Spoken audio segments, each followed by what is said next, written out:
so we're going to see as we get into Colossians 4, and if you're there already, you can probably see that beginning in verse 7, he starts this list of all these different names, and we're going to talk about the importance of family and fellowship and all of that. But first, we made it through verse 4, and we're going to see that Paul has two final exhortations for the Colossians and for us in verses 5 and 6.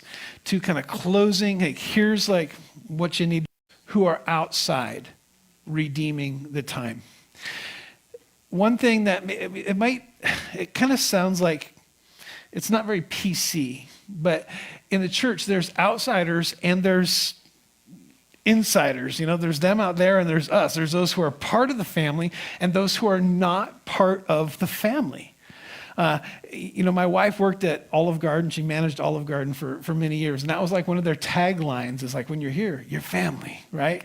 And I was like, hey, come on, But I was thinking about that the other day, and like that's also kind of like the Corleone motto too, like, when you hear your family, it's like it's a very different thing with The Godfather. But when we say, here's us, we're the inside, we're family, it's not, as Warren Wiersbe would say, it's not a sanctified superiority. It's not, we're better than you. Our goal as the church actually is to remove that barrier between us. It is us and them. But our goal is to break down that barrier, not, as so many churches make this mistake, not by becoming more like the world. That's not what we're called to do. We're trying to break down that barrier by bringing them to where we are. You're outside of the family right now. We want you to be in the family. We want you to be a part of what we're doing.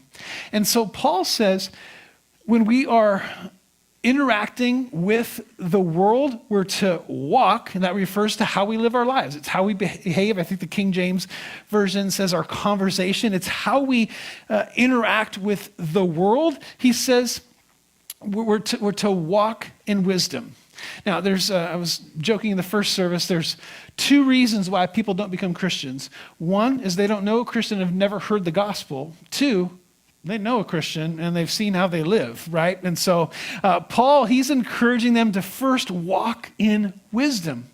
Now, Proverbs 9, verse 10 says, the fear of God is the beginning of wisdom, and the knowledge of the Holy One is understanding.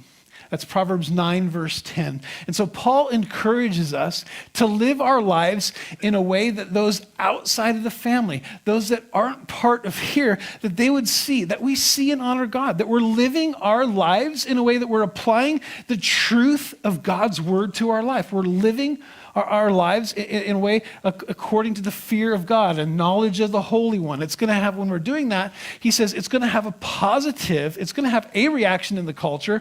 And he says, but this needs to be the influence that you have on those on the outside. So we're to walk, first of all, he says, in wisdom. And then he also instructs us to redeem the time. I love that word redeem, because if you're a born again believer, you're redeemed. Redeem means bought back. It means purchased. It means claimed, right? It's a slave term. I've bought you off of the slave block. And Paul is saying that this is what we're to do with our time. We're to buy back that time, to rescue that time. And so we're to be opportunistic as believers. We're to rescue those opportunities that we have for Jesus. There was a man by the name of C.T. Studd, and he was a stud. He lived about 100 years ago or so, a little over, and he was a professional athlete for a while, gave it up, entered the mission field, went to China and India and finally Africa, just gave his life to missions. And he is credited with this quote, "Only one life will soon be passed, and only what's done for Christ will last." In Ephesians 5, Paul adds something very important to this exhortation of redeeming the time. Paul says, redeem the time because the days are evil. redeem the time because the days are evil. And if that was true in Paul's day, it's even more true in our day, right? We need to walk in wisdom. We need to take these opportunities and these moments to live for Jesus, to live according to the fear of God and the knowledge of the Holy One in our life, because the days are so evil. I don't know if we have the slide or not, but I was sharing with the Wednesday night group that the city of Portland, I don't know if you heard this is pretty recent, the city of Portland is paying its employees bereavement, paid time off bereavement for an abortion. Can you believe that?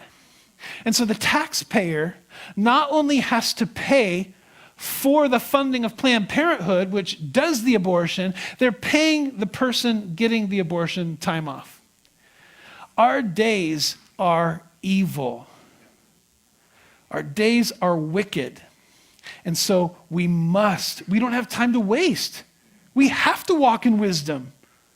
We have to be opportunistic and lay hold and claim these moments for Jesus. And then he goes on, not only our walk, verse 6, he says, let your speech always be with grace, seasoned with salt. So moves from the way we talk to the way we walk. And first he says our walk is to be with grace. Talking with grace. Grace is, God's undeserved, unmerited, unwarranted favor in our lives, right? And so that, he says, have that be a part of your speech. Bring the love and the favor of God that you've experienced into the conversations that you have with the world. Ephesians 4:29, if you take notes, puts it this way. Let no corrupt word proceed out of your mouth, but what is good for necessary edification, that it may impart grace to the hearers. Man, you're to be imparting grace into the hearers. And this is following the example of Jesus. Luke 4, verse 22 says, those who heard Jesus, it says they wondered at the gracious words that proceeded out of his mouth. Isn't that just a beautiful, just a small little snapshot of Jesus' life? But they just were amazed. They wondered at the gracious words that proceeded out of his mouth. Now, we don't live there, right? Because we have keyboards and social media. We have a hard time with that. But that's God's desire for us. His desire for us is to show and speak grace into one another's life. And so we're not only to speak with grace, he says, and salt. And some of you are like, well, I'm very salty. I have no problem with that. No, it's salt. Jesus said on the Sermon on the Mount, you are the salt of the world. But if the salt loses its flavor, how can it be made salty again? It's no longer good for anything except to be thrown out and trampled on by men. What does salt do? The first thing that actually comes to my mind is it makes me thirsty. Even talking about salt sometimes makes me thirsty. Yeah, I love shelled, salted peanuts. I just like, it's like, it gives me something to do, right? And snack at the same time. But man, I can't have very many of those. I'm like, I need something to drink really bad. It's like, it makes us thirsty. But mainly we use salt in today's world to bring out flavor, right? Go to the grocery store, the condiment aisle, there's tons of kinds of salt to bring out different kinds of flavor.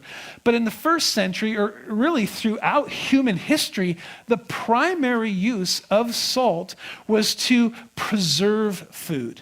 It's to keep it from putrefying, from rotting, from decaying. That's why you use salt. And so speech then, that's gracious and loving and bringing the favor of God into a conversation, is also to be seasoned with salt. It's creating thirst. It's digestible. It's got some purity to it. And I think maybe a parallel passage to this. We've talked about this before, how the book of Ephesians and Colossians, they kind of resemble each other in many ways. Ephesians chapter 4, verse 15 puts it this way, speaking the truth in love. There's salt, but there's also grace. I'm speaking the truth in love. And again, Jesus is the example. They were amazed. They wondered at the gracious words that proceeded out of his mouth. But if you just think, if you remember the woman that was caught in the act of adultery, and Jesus said, woman, I don't condemn you, but go and sin no more. There's two sides to this. There's the grace and the love. Neither do I condemn you. but there's also the salt and the truth. Now go and sin. You stop this sin that you're involved in. Just change direction with your life. Both of those aspects to influence our world need to be included. You have to have the salt, you have to have the truth, you also have to have the grace and the love part. So there's a balance there. And then he goes on and he says that, and this is the reason, that you may know how you ought to answer each one. And so this speaking with grace and salt, it helps us to, this is, again, that's how we speak to the outside world is this way. And Paul's reminding us that because we need this reminder. I need to remember because sometimes I'm not very loving, or sometimes I'm overly loving and there's not enough salt there, right? Back and forth. But we need to remember this because we're not trying to win arguments. We're trying to win souls. And so we have to have grace and salt in our conversation.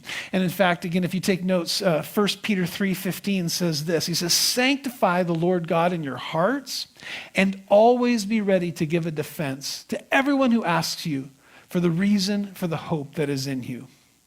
Man, we understand this. We're giving a reason. We're speaking this. We're walking with Jesus, and we're now talking this way because of that. So Paul understood the importance of our walk. It needs to be in wisdom, making the most of every opportunity. The importance of our talk needs to be gracious with salt.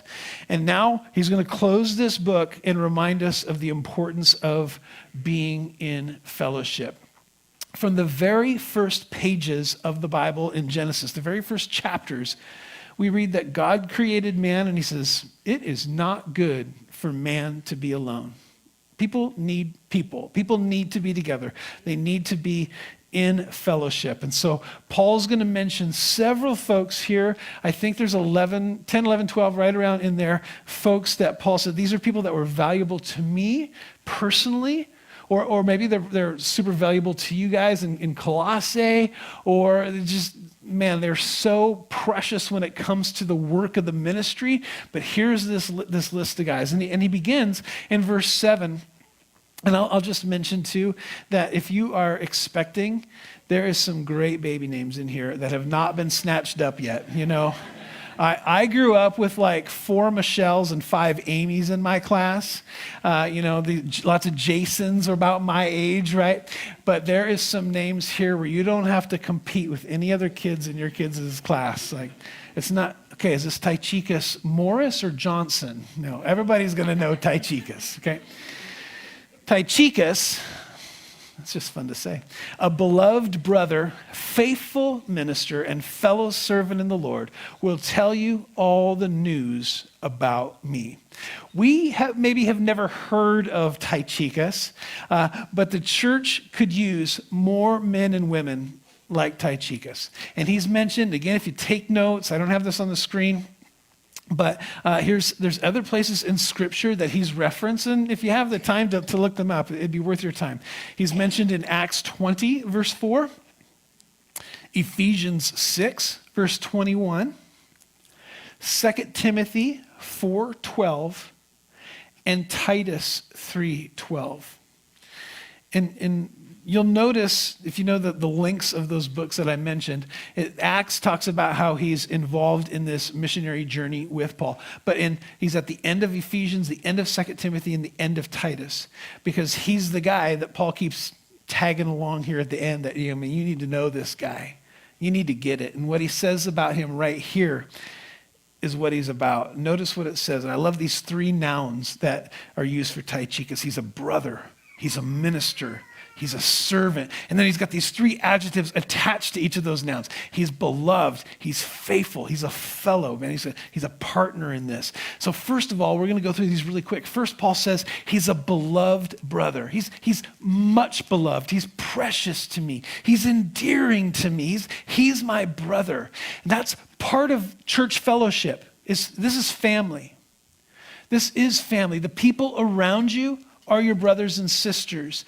They're your family. And for some of us, I know my wife, this is especially the case, is that those who are your spiritual brothers and sisters are oftentimes way closer than those who are your physical brothers and sisters. Just so much more in common when we're all looking for Jesus, man. We're following him and doing what he has for our life. We are bound together in that, and we're family. And so, man, first of all, he's a beloved brother. Second, he says he's a faithful minister. It's the word where we get deacon. He's someone that's looking to serve the needs of other people. But I love that he's a faithful deacon. He's dependable. There's a lot of people that can serve, but they not always dependable. Tychicus was dependable. In 1 Corinthians 4:2, it says, it is required of stewards or servants that one be found faithful. Tychicus was that guy. He was trustworthy, reliable, a man of his words. And then Paul, third, he says he's a fellow servant. This is actually the word for slave. He's my fellow slave. Tychicus is someone who gave it all to serve Jesus. And now here we are. We're in the trenches. We're doing ministry together. We're in this together. When the Lord said, in Luke chapter 10, Jesus said, the harvest is plentiful. Would you go look at that? The harvest is plentiful, but the laborers are few. Tychicus heard that one day and he says, sign me up. I'll serve. I'll be that one. I'll serve. And then he was also one that heard, well done, my good and faithful service, at the end of his journey.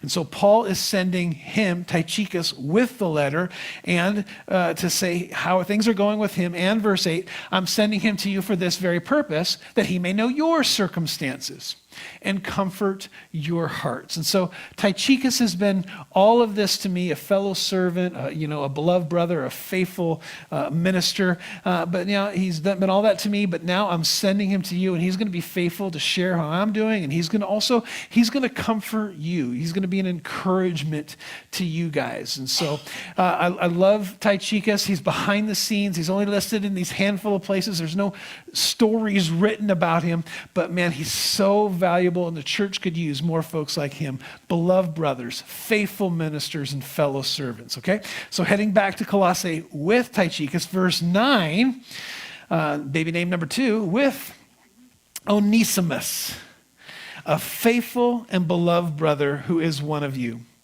They will make known to you all the things which are happening here.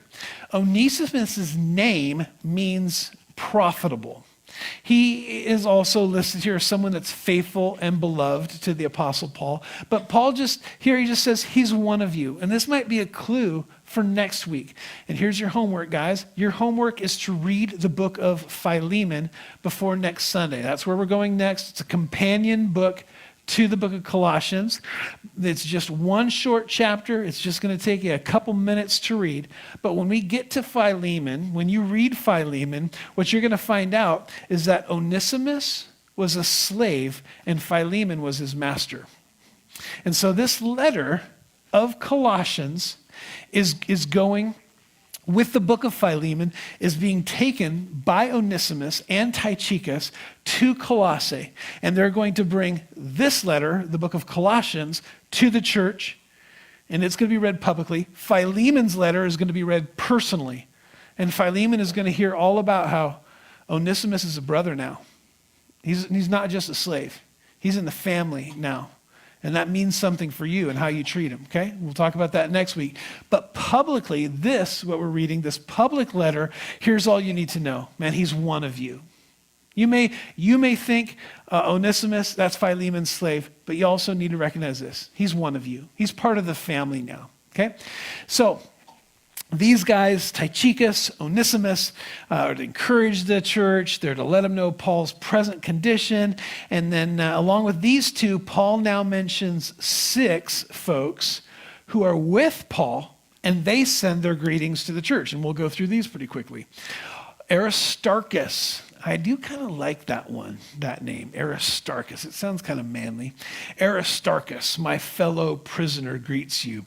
And Aristarchus, we don't know a ton about him either, but I do know he was manly, and I can't wait to meet him. This dude was rock solid, awesome. He's a radical, courageous believer. He put his life on the line for Jesus, right? We read about our Aristarchus in Acts 19 and 20. And in Acts 19, he is seized by by the mob in Ephesus. If you remember, there's this whole mob of people that were chanting, in the theater, thousands of people there, and they want Paul to be brought out, and they're going to let him have it, right? And they keep Paul back, but then they seize Aristarchus. Man, he's grabbed by this mob, and he must have been just super bold, super courageous for the Lord, because here, man, again, he's imprisoned with Paul. We talked about being bold last week. Aristarchus was a guy that was bold. He didn't pussyfoot around when it came to the gospel. He's like, I'm going to tell you exactly what it is. You're a sinner headed to hell in need of the grace of Jesus Christ. You need him in your life. And if people didn't like it, lock me up. Here I am. Let's go. So that's Aristarchus. Love that guy. And then Paul goes on with Mark, the cousin, could be translated nephew of Barnabas. And then in parentheses, it says, about whom you received instructions. If he comes to you, welcome him. John Mark, we know a little bit about John Mark. He's the author of the book of Mark, probably written with Peter, because there's a lot of Peter-isms in it, and Peter's the one that had the first-hand account. Mark was far too young at that point. But it says here he's a cousin, again, probably nephew of Barnabas.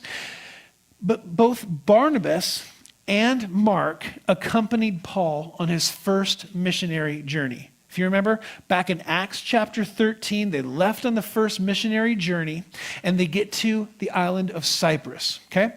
And Mark is like, this is hard. This is too difficult.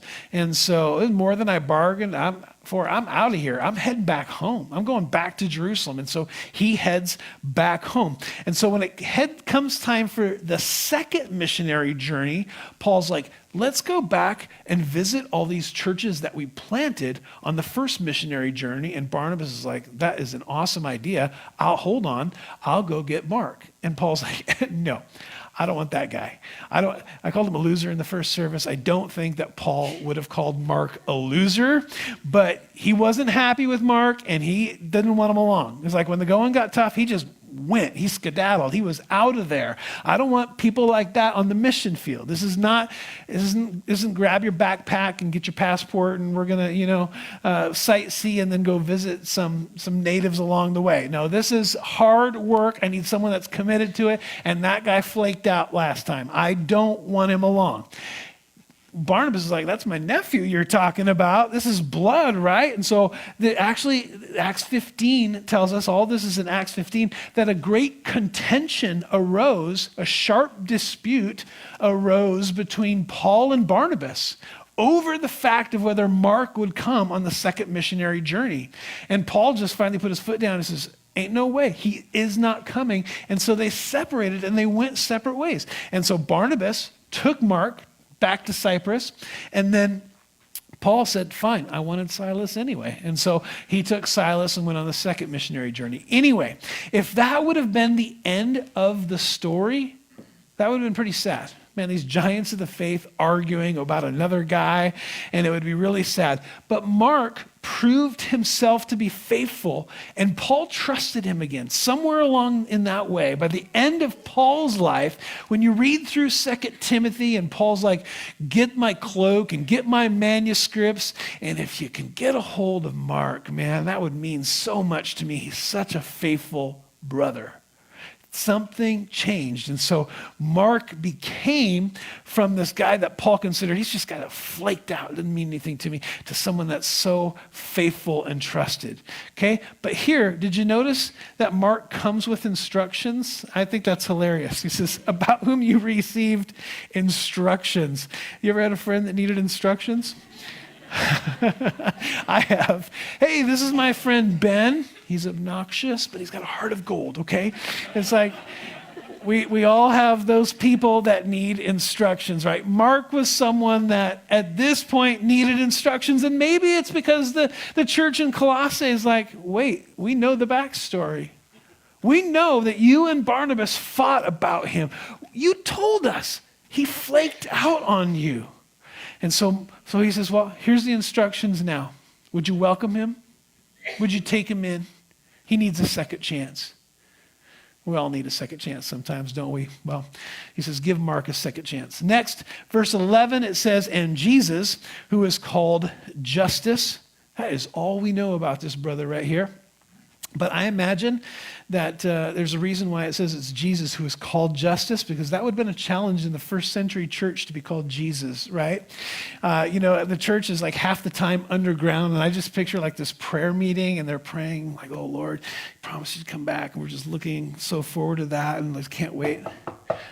Who is it? It's Jesus. What? You're here? This is amazing. Oh, my God. Oh, it's just you. This guy had to be like the big letdown, right? And he's like, all right, just call me Justus from now on. This is not working out. But Paul says, these are my only fellow workers for the kingdom of God who are of the circumcision. That's just a way to say, hey, these are some Jewish men who are with me, serving side by side, and we're together. We have this understanding, and because that, Paul says, they've proved to be a comfort to me. Man, we have some similar things, and so we express this idea that, hey, man, we're doing the work together, and they're a comfort to me. And then in verse 12, next, it says, Epaphras, who is one of you, a bondservant of Christ, he greets you. We talked about Epaphras earlier in the book. It seems as though, we can't say with 100% certainty, but it seems as though he was the pastor of this church, and for some reason he's still there with Paul.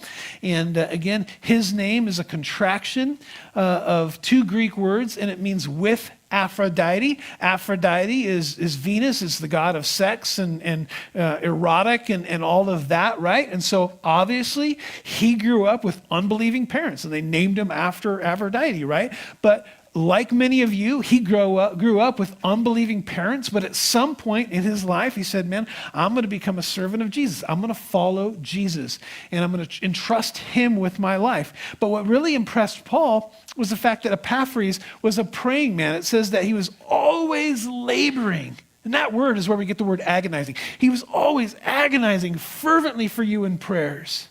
Can you imagine hearing that about your pastor? Oh, he's always just laboring for you in prayers. That you may stand, I love this. Here's what he's praying. Perfect and complete, or mature and complete in all the will of God. That he's just praying for you guys, that you'd perfectly fulfill the will of God for your lives. And then Paul adds in verse 13, for I bear him witness that he has great zeal for you, and those who are in Laodicea, and those in Hierapolis. And so Paul says, this guy, he agonizes. He wrestles in prayer for you guys. And I've seen this zeal for you firsthand. I've seen him agonizing in prayer for you, the church in Colossae, the church in Laodicea, the church in Hierapolis. Man, he just loves you. He's just praying for you, praying that you just complete God's will for your life. And the next, verse 14, Paul adds, Luke, the beloved physician. Now, Luke, some folks don't realize this, he's written the majority of the New Testament. Some people think Paul because he's written so many letters, but by volume, Luke's written the most in the New Testament. The Gospel of Luke and the book of Acts are all attributed to him. Here he says he's the beloved physician. Now, I think it's really interesting and great that a physician was part of Paul's mission team. Paul had been, you may have not heard this, but Paul's been involved in a few miracles. Some people have been healed through his ministry. People have been raised from the dead. But even he's like, I need a doctor on retainer. I've got some medical issues going on. I've had some of my mission partners, Trophmus was ill and sick. And so these guys, man, I need a medical guy on hand. And so Luke was on retainer, and he is beloved, man. And he's been so valuable to me. He's beloved as well. And then after Luke, it says, and Demas greet you. Demas is like where we get democracy. It means ruler over the people. That's what Demas's name means. But I want you to notice here real quick, this is all it says about Demas.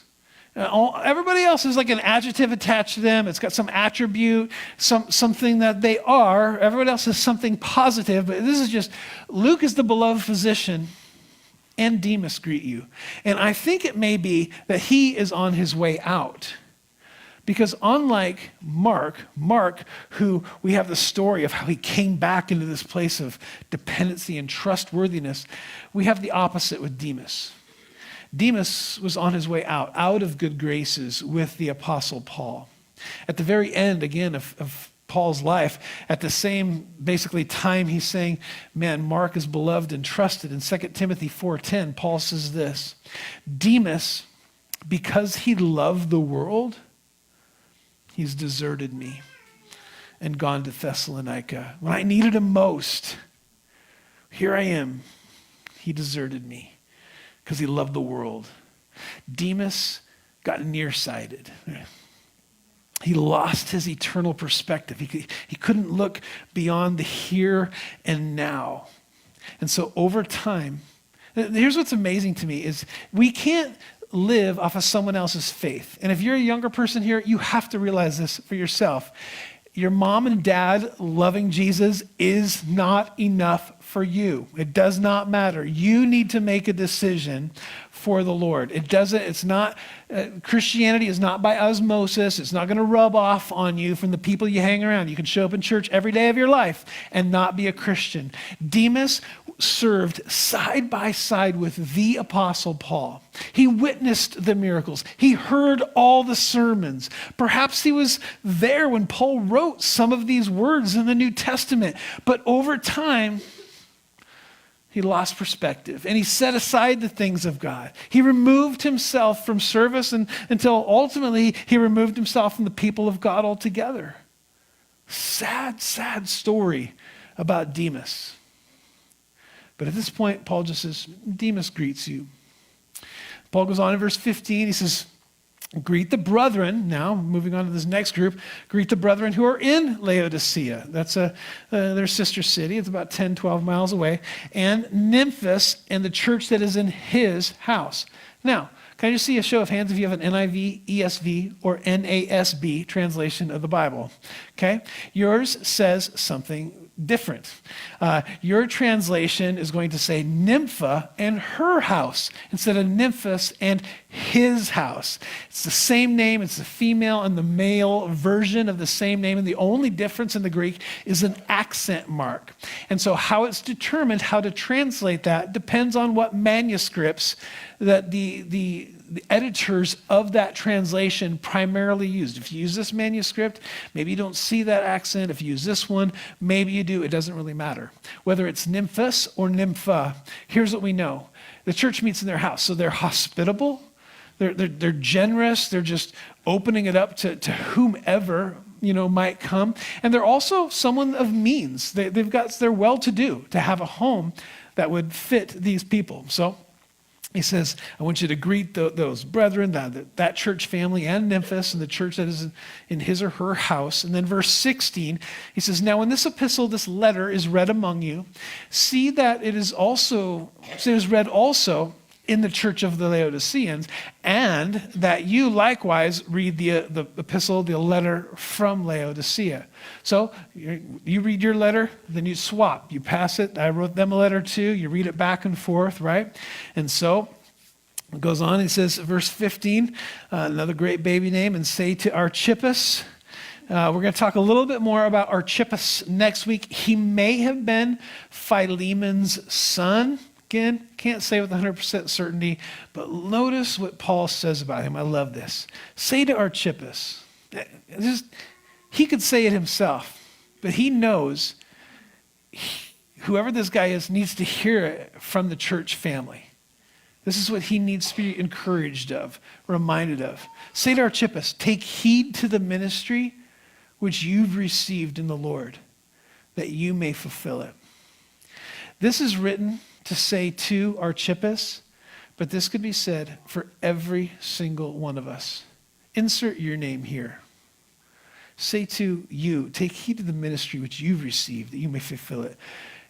You may need this encouragement. Someone around you may need this encouragement. God has planted you in a fellowship. He's put you in a family. Fulfill what God has for you there. Man, don't get on that Demas track. Don't head that direction. God's got a plan for you in fellowship, in the church.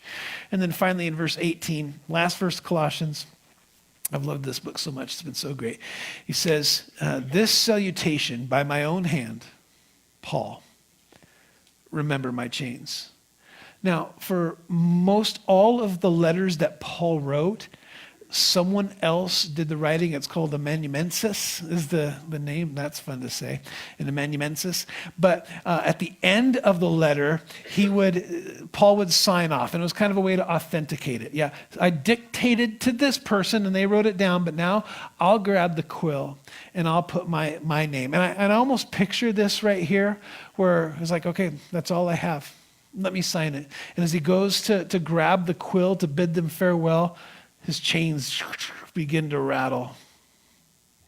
This is from Paul. And remember my chains. Remember the persecuted church. Remember those who are locked up and don't have the freedoms that you do right now. And then he ends with, grace be with you. Amen. Amen. Now, before we're done here. Sometimes, and I'm guilty of this too. And we get to these portions of Paul's letters, and we get to these last few verses, and we're like, names. Let's move on to the next book, right? Because that doesn't really mean anything to you. But I have something for you to consider and think about. Okay? And if you're part of one of the home fellowships, maybe this is going to be a good discussion point, right? If Paul was writing a letter to the church, the Calvary Chapel in Ellensburg, how would he greet you? What noun would he use? What adjectives would he use? Would you be greeted personally? Would you be mentioned? Why? Why wouldn't you? What would be said of you? And then the second question is, what if you were writing this? Who or what would you talk about that's been impactful to you in the church? Or the church, not just this building, but man, who's spoken to your life? Who's been incredibly valuable to you? Who's been an encouragement to you? Who reminded you when you were maybe feeling like God was done with you to fulfill your calling? Who said, man, you may feel like, you flaked out before, but God's got a second chance for you. There's something else for you. Because I read through this list of people, and I think, isn't this a snapshot of the family here, the church family? Like us, each one of these guys, we just read these. Yeah, they're funny Greek names, right? They don't mean nothing to us. But each one of these folks, like us, has a story. They've got parents, and they've got a story about their childhood and growing up, and maybe issues with their dad, or maybe at times their marriage was in a bad spot. And some of these guys are from different ethnic backgrounds, different races. Some were poor. Onesimus was a slave. Some were well-to-do. Philemon was a master. There's different social statuses between all these, but each one of them has a story. Each one of them has, man, here's where I was, and then I met Jesus. And so through my pains and my hurts, and all of these folks fit together. They're all so different. All different stories, different backstories, different futures, different callings. But they all fit together because they're one church family. And so this is what I want to leave us with, is that we need each other. We need fellowship. It's not good for man to be alone. We need each other, whether it's Colossae or Calvary Chapel, Ellensburg. I believe that within this fellowship, and a lot of you guys are newer here. I don't want to do a show of hands, but I bet you that over half of you are newer here within the last year and a half. And there's folks here in this family, part of your family, for you to meet. There's folks here that are faithful friends, and you just haven't met them yet. Or maybe you're someone's faithful friend. There's those perhaps where you've had a difference of opinion and some reconciliation that needs to take place. I'm going to encourage you to surround yourself with those who are devoted companions, those who are bold. Man, find some bold people in your life. Find some people to give a second chance to. Maybe they feel burnt out and spent. Maybe someone that can be an encouragement and comfort you. Or someone that you can comfort and be an encouragement. Find someone like Epaphras. Find someone that's going to be a faithful prayer warrior for you. That's going to be praying for you to fulfill the will of God in your life. And be that for someone else. We need one another. We need to fulfill these roles. There's hosts and hostesses here. Those who need to be spurred on, encouraged to serve. God's got a plan for you. He's got a calling for you here in this fellowship. Go fulfill it. Go do it. Because God places us in a family, in fellowship. He puts us in a family of people to rely on one another. It's why he does. It's because there is no Lone Ranger Christians. We need one another. We're a body, 1 Corinthians 12. If we're all feet, we're all hands. Some of us are all thumbs, right? We get that, right? It doesn't function. We need one another. And so I'll just one more plug to just find a way to get plugged in, to get to know the people that are around you. You need them and they need you. Let's pray.